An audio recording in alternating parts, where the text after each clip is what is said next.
Obrigado,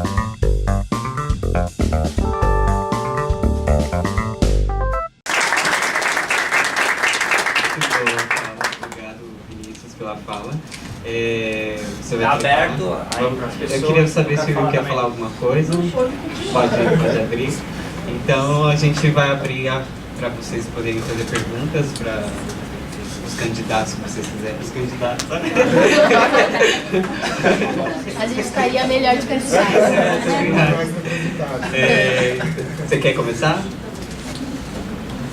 Quero só fazer uma pergunta. Eu sei que acho que a gente está no diálogo, é importante que a gente falou de corpos. E o capital é máquinas. Aí os corpos têm almas, tem história, tem uma pá de fita aí, liga? E às vezes a gente esquece, infelizmente nós estamos num processo da sociedade, que nós estamos esquecendo algumas fitas e a gente reproduz algumas paradas. Porque para quem é do capital é da hora falar corpos. E aí eu falo máquinas. Só que esses corpos têm história, têm família, etc. Estou a crítica disso não. Eu entendo que é toda a utilização do corpo como máquina, esse é o capital. Todo esse... Eu acho que a Matilde sintetizou tudo.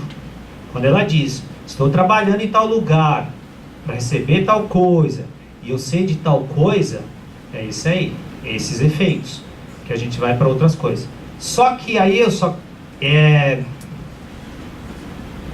nós estamos discutindo políticas de juventude, que desde de uma cotinha, para eu não falar, assim, teve uns avanços, mano, é que eu não posso ficar suave, né?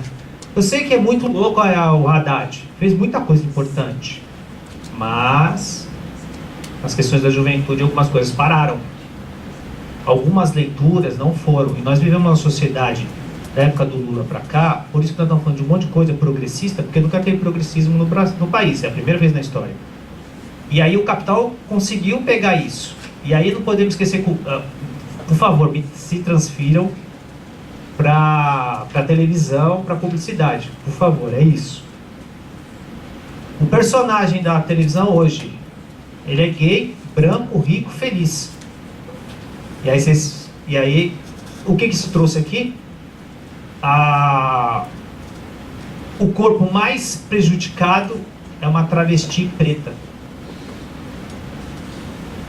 A travesti sim, porque a travesti é a mulher que o macho falou, não, mano, você tá louco?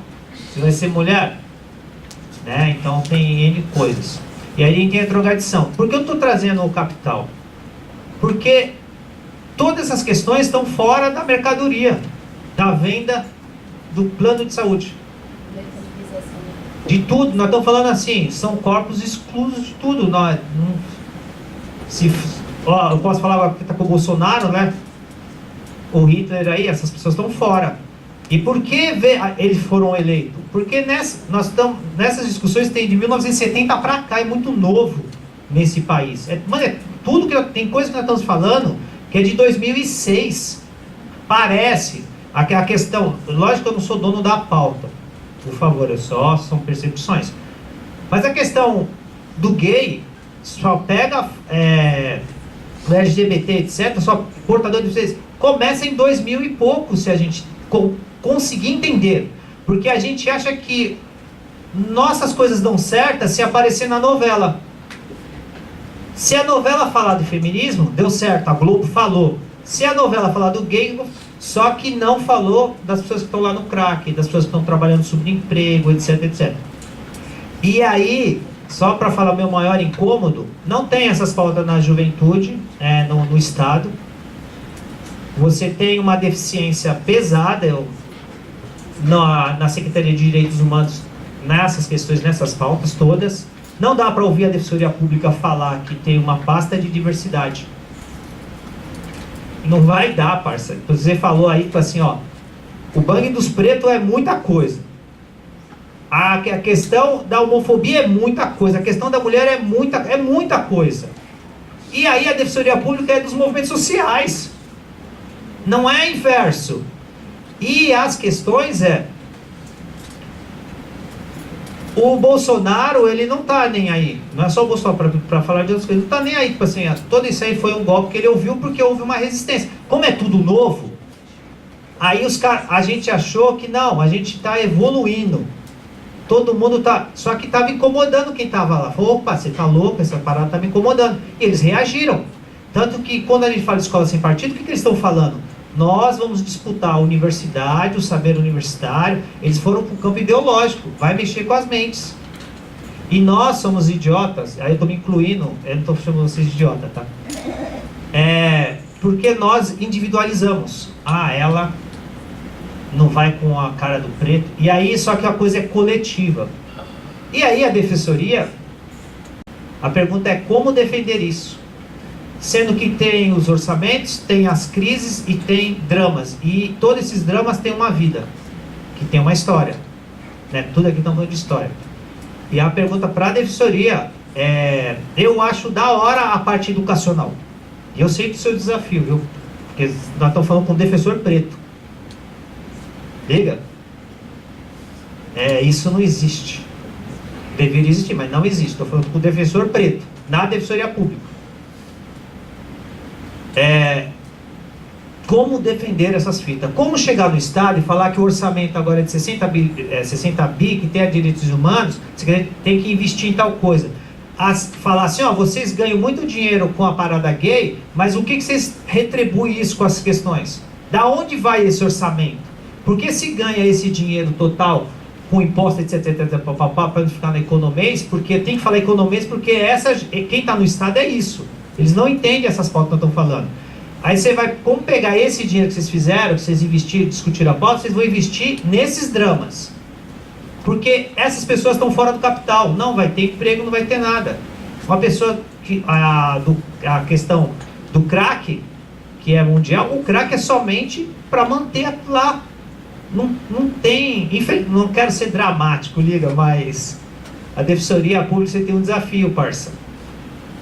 E não é e o problema da defensoria é que se a gente acha que fala que a defensoria é grandona, tal, puta prédião, mas é quando a gente for fazer a pauta, você vai lá onde ele está, deve ter uma mesa só.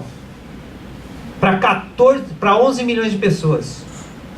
Aí você fala, mano, e aí, defensoria, porque eu falo que vai aprovar as coisas, precisam dialogar mais com os movimentos para a gente se reforçar junto, porque o bang é pesado. E aí tem que ir no parlamento.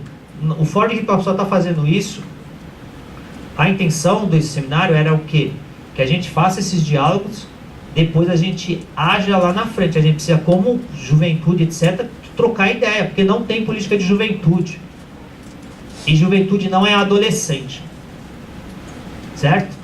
Nós estamos falando do drama social. O recorte de juventude é para falar do drama social. Porque quem tem 30 anos, tipo assim, puta, no ano passado você era jovem. Mas o drama, ele tem de quantos anos? E não é isso, a gente precisa, pra gente não ficar no capital, que tem uma parada que nós temos que perceber. Usar droga nesse momento, ser gay, ser feliz, é o que o capital está vendendo, liga?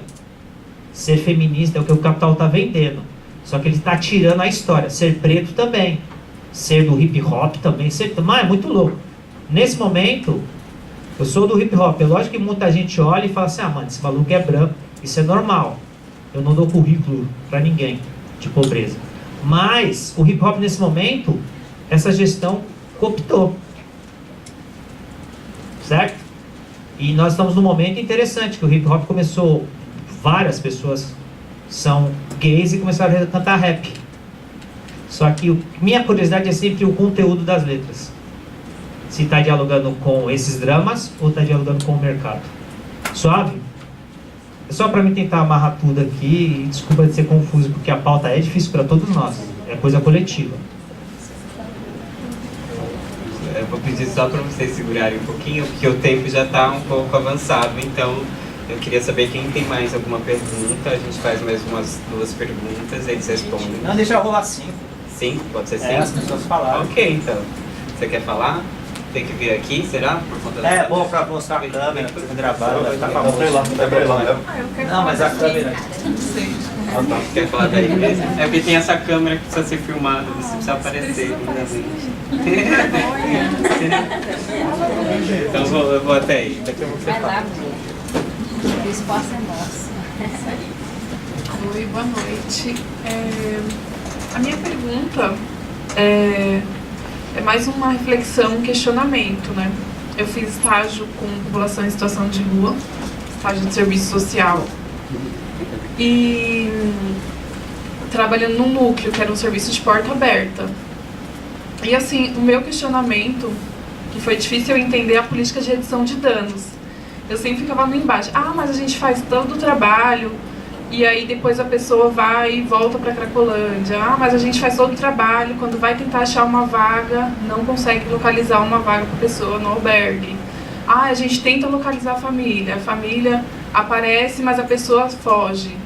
Então, eu entendo que tipo, a questão da população em situação de rua, eu vejo como uma maior vulnerabilidade, porque lá no serviço que eu atuava, ia tudo que não deu certo das políticas sociais, o egresso do sistema prisional, o jovem usuário de droga que a família não consegue controlar, famílias desempregadas, questão de álcool, drogadição, enfim. E aí era muito difícil a gente fazer essa articulação, porque quando tinha uma coisa, faltava outra. Quando conseguia articular uma coisa, não conseguia suprir tudo. E aí eu acho que um dos problemas pode ser também porque tem a terceirização desse serviço para a população em situação de rua. Geralmente tem as instituições de cunho religiosos que só faz assistencialismo. Então, sei lá, eu acredito, eu passei a acreditar na redução de danos, eu comecei a estudar bastante, ler mais sobre o assunto, mas é meio difícil a gente, tipo, ver o resultado na prática quando você está dentro de uma instituição terceirizada, uma OS, porque lá a gente só media números. Entrou aqui, pega o CPF, pega o nome. Entrou aqui, tomou um banho, anota. Tem que anotar tudo. Ou seja, a gente só ficava trabalhando na mediação de conflito, alimentando as pessoas e dando banho. E aí, quando estava organizando, o sujeito estava tendo autonomia, alguma coisa a gente não conseguia articular. Enfim. Eu acho que esse é um grande desafio, né? A questão da terceirização dos serviços públicos para a população de rua, porque também eles têm bastante segmento que dá mais atenção só para albergues masculinos, só a questão da política para homens mesmo, porque acho que eles consideram que mulheres estão em menor número na rua, então não tem tanta necessidade de abrir tantas vagas ou afins. Mas, enfim, eu só queria que vocês falassem um pouco sobre essa questão, ou só mesmo uma reflexão sobre o momento. Obrigada, gente. Obrigado. Como é o seu nome? Jaqueline. Jaqueline, obrigado. Você quer falar agora, né? Aquela câmera. Tá. Boa noite. Onde eu tava lendo, eu vou falar de coisas bem macro, porque eu tenho dúvidas, então... Só pode fazer a gentileza de falar seu nome, porque tá. Colocar a tarjinha. Tá. É Bruna, meu nome. Eu queria falar de questões bem macro mesmo. É mais uma dúvida, é uma provocação. Porque, assim, o ano passado teve um processo aberto por instituições em nome do Rio Doce. Então, o Rio Doce entrou com uma ação contra o Estado. E é algo totalmente inédito. Hoje eu estava lendo que instituições e movimentos da França estão entrando contra o Estado por vender armas para a Arábia Saudita para levar para o Iêmen. Então, assim, eu achei muito legal isso, porque parece que dá uma quebrada nas pernas, né, do Estado. Porque a gente fica discutindo e a gente chega na conclusão seguinte: os meios foram criados por pessoas brancas, né, e as pessoas brancas criaram os meios e as pessoas brancas que tomam conta desses meios desde sempre, os meios jurídicos, os meios sociais, os meios políticos. A gente sabendo disso, a minha dúvida é a seguinte: não existe como as instituições entrarem contra o Estado e não depender mais da democracia, dessa falsa democracia representativa, que não representa, para que não dependa da vontade do político que estiver lá, que não é político, né? A gente sabe que eles se vendam como não políticos e ganham, é um absurdo, e eles são políticos, eles têm eles têm projetos de necropolítica. Então, assim, esses dois casos me fazem pensar, e a própria defensoria, que foi as Mães de Maio ajudaram a criar, né? Lembrar dessa instituição que é tão forte, tem um paralelo com essas novas ações, quando um rio entra e quando parte da população está contra a atual representatividade política, porque vai contra princípios muito básicos. Então, assim, por exemplo, no Brasil, o racismo é muito escancarado, Não existe como entrar com um processo contra esse Estado branco que continua mantendo todas as instituições, ou talvez seja um sonho muito grande, porque a gente não pode ficar dependendo mais de quem estiver lá. É só, assim, mais uma... E eu queria saber também a diferença do Ministério Público. Eu queria saber se a Defensoria é um braço do Ministério Público, que é, teoricamente... Acho que eu vou sair daqui amanhã. Eu queria saber se a Defensoria é um braço do Ministério Público. Eu queria saber a diferença dos dois, porque, teoricamente, o Ministério Público também serve para que a população denuncie o Estado. Só que é tudo uma brincadeira de branco, sabe? Todo mundo se defendendo ali e quem tá na margem não acessou o meio. Então, assim, não existe... Só tá ali pra... Né? Então, eu queria saber, porque a gente fica falando, vai gerando tanta angústia que eu começar a... Sabe, eu fico tentando achar um jeito de sair disso. Porque... não pode depender de quem está lá. Não pode depender de quem está lá, sabe? E aí, essas duas representações, uma com o meio ambiente, né? O próprio rio, representado por advogados, mas o rio como agente e como ser de direito, né? Eu acho incrível isso. E essa coisa de entrar contra um Estado que vende armas para matar outras pessoas num outro país.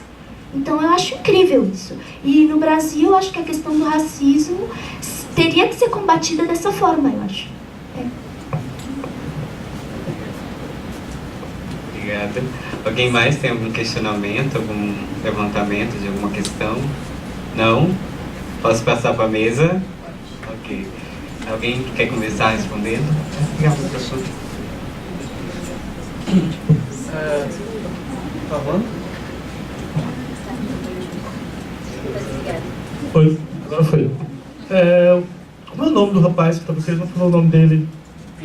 Pirata, né? Tá. Eu vou me deter a duas questões, a do Pirata e a da Jaqueline. A Bruno. Deixar para a assessoria. Sobre a questão, ele trouxe várias questões envolvendo a juventude e eu estava pensando muito assim, sobre o que estava falando, eu estava refletindo. E eu me lembrei de uma situação, e eu vou falar dentro do meu lugar, né, que é a partir do debate de álcool e drogas. Eu estava fazendo uma roda de conversa um ano atrás, eu participei de um trabalho focado na questão de juventude periférica e uso de inalanques.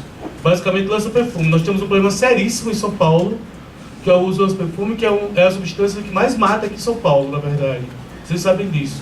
As periferias de São Paulo, a juventude morre muito pelo uso abusivo de lança-perfume. Isso é uma coisa muito séria. E a gente não tem política para isso. Não existe política para esse cuidado. Existe sim, mas daqui a pouco eu falo o que é a política que existe. Eu estava fazendo uma roda de conversa com os meninos sobre autocuidado, prevenção de danos e tal. E um menino chegou para mim e falou: pô, tio, a gente está falando sobre questão de vida, né, conceitos, futuro, pensar possibilidades de futuro, de vida. E o Bruno falou uma coisa para mim que me marcou muito, assim, eu trago comigo isso de uma forma... Eu nunca esqueço isso, eu nunca quero esquecer, porque isso é muito importante para mim. O Bruno falou, tio, esse papo de futuro, universidade, sabe, vidinha e tal, não funciona muito pra gente. Aqui no início do ano, eu e os manos, a gente faz uma cota, faz um bolão, e no final do ano, quem tá vivo ou quem não tá preso, pega a grana. E isso me marcou muito, assim, porque dentro do horizonte dessa juventude, a ideia de estar morto ou de estar encarcerado era algo real, concreto. Isso, é algo concreto. E eu falei, poxa, sabe, e eu tô falando aqui de cuidado de drogas e tal, e quando a gente tá aqui discutindo na vivência dessa juventude, a discussão é a existência, é viver.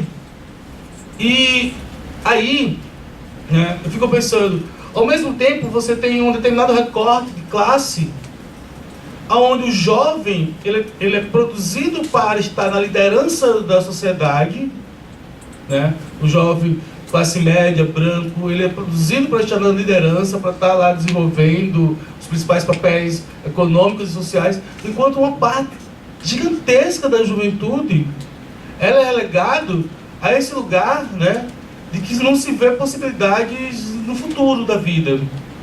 Então, como é que a gente vai reduzir esses danos? O que é reduzir esses danos diante disso?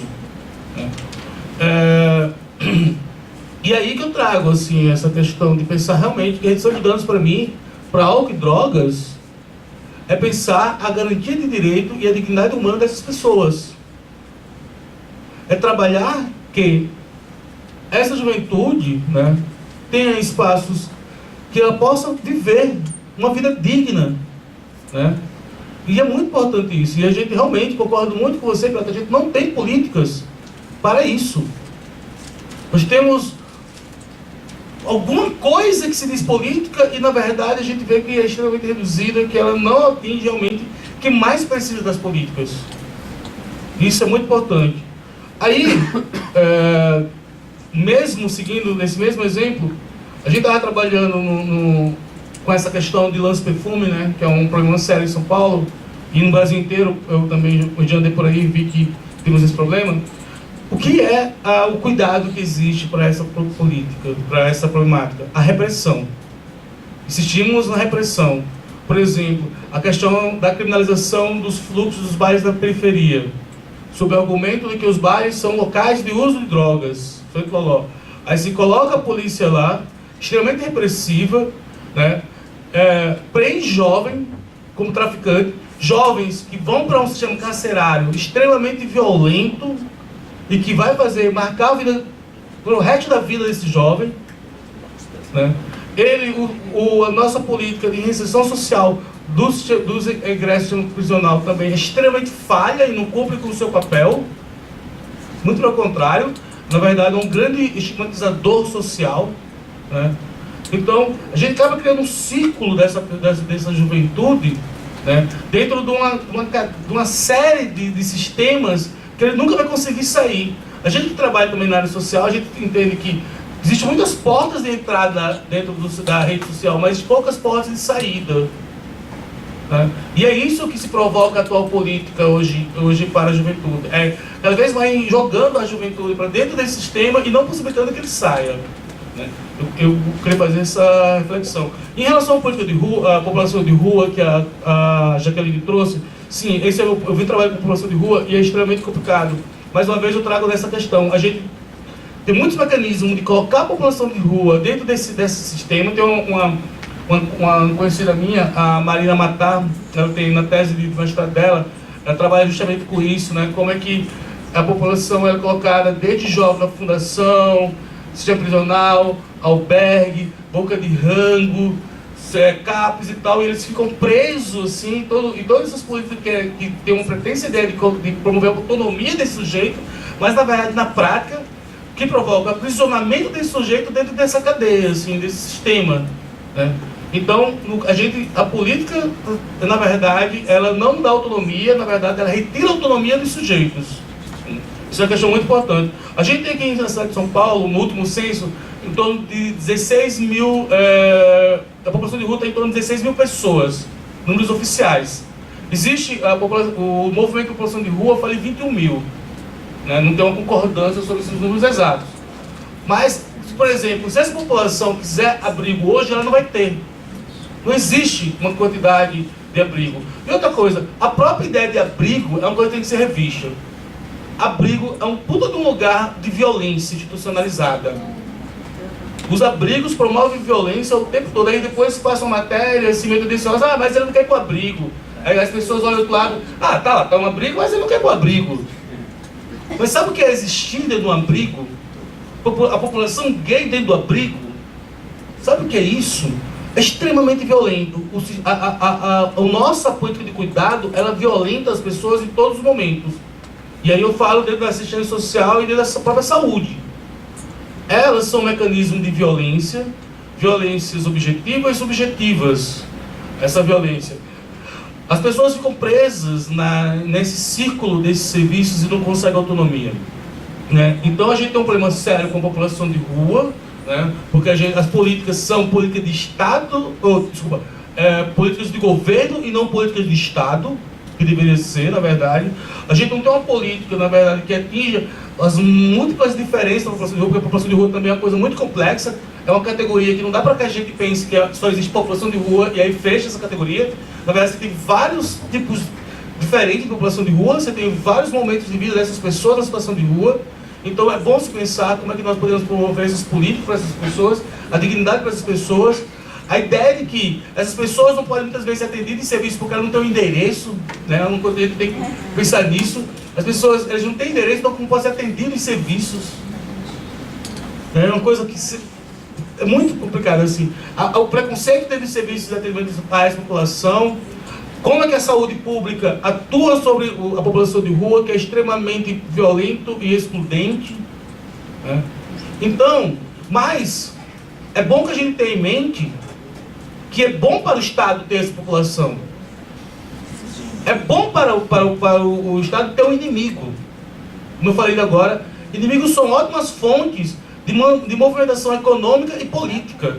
O inimigo gera capital econômico e gera capital político. E muitas pessoas se utilizam desse capital político e econômico para poder estabelecer poderes.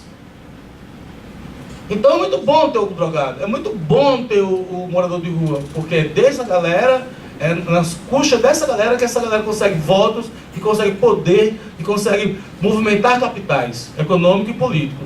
Né? Então eu acho que, sei lá, eu queria deixar essa reflexão.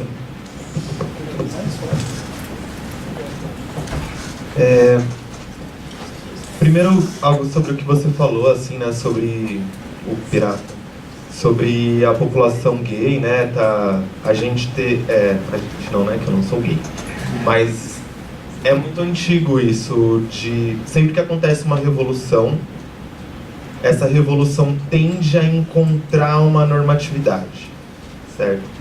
É o que aconteceu, por exemplo, com o que a gente chama de parada gay, né, que é a parada do orgulho LGBT.